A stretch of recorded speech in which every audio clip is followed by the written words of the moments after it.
श्रावण मास महात्म्य के 29वें अध्याय में भगवान शंकर जी ब्रह्मापुत्र सनत कुमार जी से श्रावण मास में किए जाने वाले व्रतों के कृत्यों के संबंध में बतलाते हैं कि किस समय क्या करना चाहिए, श्रावण महीने की तिथि किस समय की लेनी चाहिए, किस समय क्या विधान है, पूजन तथा जागरण कैसे करना चाहिए। इस अध्याय को जो सुनाता है तथा जो सुनता है उसको श्रावण मास के सभी व्रतों का फल प्राप्त हो जाता है।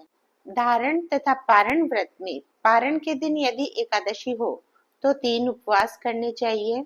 सूर्य की कर्क संक्रांति से 30 घड़ी पहले पुण्य समय माना है तथा सिंह की संक्रांति के पहले 16 घड़ी पुण्य समय मानते हैं। निर्णय के बारे में सर्वत्र 6 तिथि मान्य है तथा शिव पवित्रारोपण में चतुर्दशी रात्रि व्यापिनी उत्तम है। कर्पूर गौरम करुणावतारम संसार सारम भुजगेन्द्रहारम सदा वसंतम हृदयारविंदे भवं भवानी सहितं नमामि भवं भवानी सहितं नमामि। श्रावण मास महात्म्य 29वां अध्याय।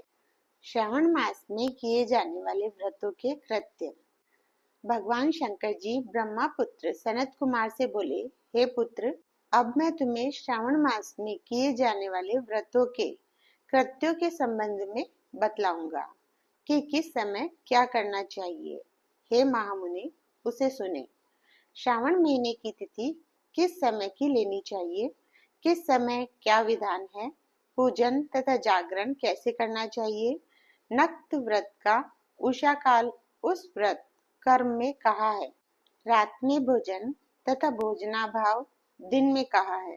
प्रातः काल उस व्रत काल में उद्यापन कहा है। पंचांग द्वारा शुद्ध समय में अधिवासन करना चाहिए।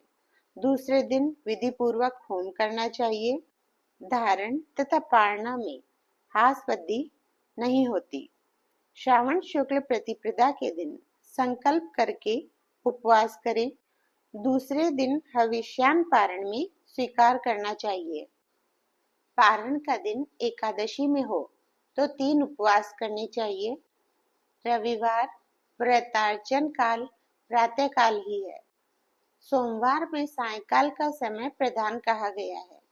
मंगल, बुध तथा गुरु की पूजा में मुख्य समय सुबह का है। शुक्र पूजा सुबह तथा रात में जागरण करें। नरसिंह और शनि की पूजा शाम को की जाती है। शनि व्रत का दान का समय मध्याह्न है। हनुमान जी की पूजा मध्याह्न तथा अश्वत्थ पूजा का समय प्रातः काल है। रोटक व्रत में प्रतिपदा तथा सोमवार सहित त्रिमुहूर्तोहार स्वीकृत है या पहले की तिथि ग्राह्य है। उदुम्बरी द्वितीया संध्या व्यापिनी तृतीया युक्त पूर्व वेदित लेनी चाहिए। स्वर्ण गौरी में चतुर्था युक्त तृतीया तिथि है। गणेश पूजा में तृतीया विद्य चतुर्थी है। नाग पूजा में षष्ठी युक्त पंचमी है। सुपोदन व्रत साय व्यापिनी सप्तमी युक्त षष्ठी है। शीतला व्रत में मध्याह्न व्यापिनी सप्तमी है। देवी के पवित्रारोपण में रात्रि युक्त अष्टमी तिथि है। कुमारी में रात्रि व्यापिनी नवमी उत्तम है। आशा में रात्रि व्यापिनी दशमी है। हे तात, दशमी विद्या एकादशी अग्राह्य है। उसके वेद को मैं बताता हूँ। अरुणोदय समय दशमी वेद वैष्णवों के यहाँ होता है। अरुणोदय समय में स्मार्तों के यहाँ दशमी वेद होता है। इस रीति द्वारा द्वादशी पवित्रारोपण की कही गई है। अनंग व्रत में रवि व्यापिनी त्रयोदशी है। द्वितीया प्रहर व्यापिनी हो जाने से प्रशस्ततर होती है। शिव पवित्रारोपण में चतुर्दशी रात्रि व्यापिनी है। अर्धरात्रि व्यापिनी अधिक उत्तम है। उपाकर्म तथा उत्सर्ग में पूर्णिमा और श्रावण नक्षत्र ग्राह्य है। यदि अन्य दिन पूर्णिमा 3 मुहूर्तों की है तो दूसरे दिन व्रत करना चाहिए। या ऋग्वेद 33 शाखा वालों को पहले दिन करना चाहिए। 33 शाखा वाले यजुर्वेदियों को अन्य दिन पूर्णिमा 3 मुहूर्त रहने पर भी उपाकर्म और उत्सर्ग दोनों पूर्व दिन ही करने चाहिए। पूरे दिन पूर्णिमा तथा श्रवण नक्षत्र एक मुहूर्तोत्तर संबंध हो तो और अन्य 2 दिन मुहूर्त के भीतर पूर्णिमा श्रवण नक्षत्र समाप्त हो तो पूर्व दिन करना चाहिए। अपराह्न काल में सामवेदियों को हस्त नक्षत्र हो तो उपाकर्म उत्सर्ग करना चाहिए। दोनों दिन हस्त नक्षत्र अपराह्न काल व्यापिनी हो तो पहले दिन करना चाहिए। उपाकर्मोत्तर सभादीप करना चाहिए। श्रवण कर्म तथा सर्प बलि को सूर्यास्त समय व्यापिनी पूर्णिमा उत्तम है। ग्रीवोत्सव में पूर्णिमा मध्याह्न व्यापिनी लेनी चाहिए। रक्षाबंधन कार्य में अपराह्न व्यापिनी पूर्णिमा ग्राह्य है। चंद्रोदय व्यापिनी संकट चतुर्थी स्वीकृत है। चतुर्थी चंद्रोदय व्यापिनी दोनों दिन हो या न हो तो पहले दिन करना चाहिए, क्योंकि तृतीया के दिन चतुर्थी हो जाने से वह महत्व पुण्य का फलप्रद होती है। हे वत्स, प्रति पहले दिन गणनाथ को प्रसन्न करने वाली चतुर्थी का व्रत करें। गणेश जी, गौरी तथा बहुला को छोड़कर दूसरे देवों की पूजा में पंचमी विद्य ली गई है। भगवान श्री कृष्ण पूजा में अर्धरात्रि व्यापिनी अष्टमी विधि है।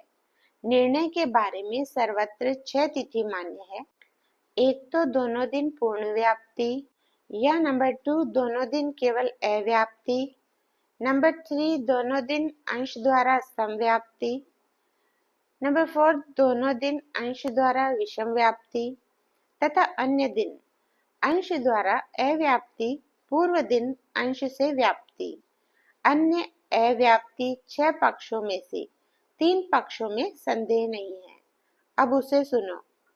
पूर्ण व्याप्ति में अंश व्याप्ति से अधिक व्याप्ति श्रेष्ठ मानी जाती है। एक दिन जो पूर्ण तिथि है वही अन्य दिन अपूर्ण कही गई है। एक अव्याप्ति तिथि अन्य दिन अंश व्याप्ति तिथि हो तो श्रेष्ठ अंश व्याप्ति तिथि होती है।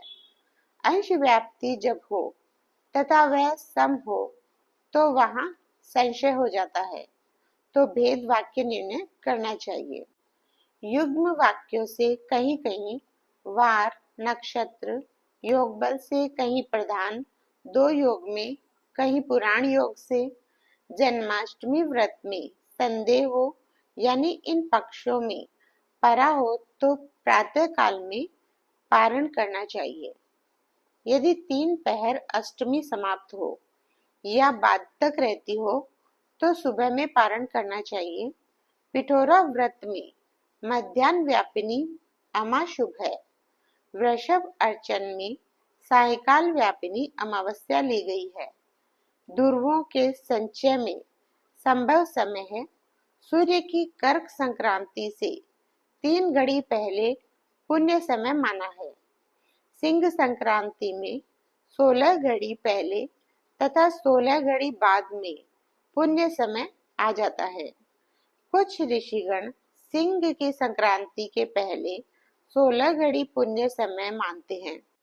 अगस्त्य अर्ध समय व्रत सहित ही कहा है। हे वत्स, मैंने यह कर्मों का काल निर्णय बताया है।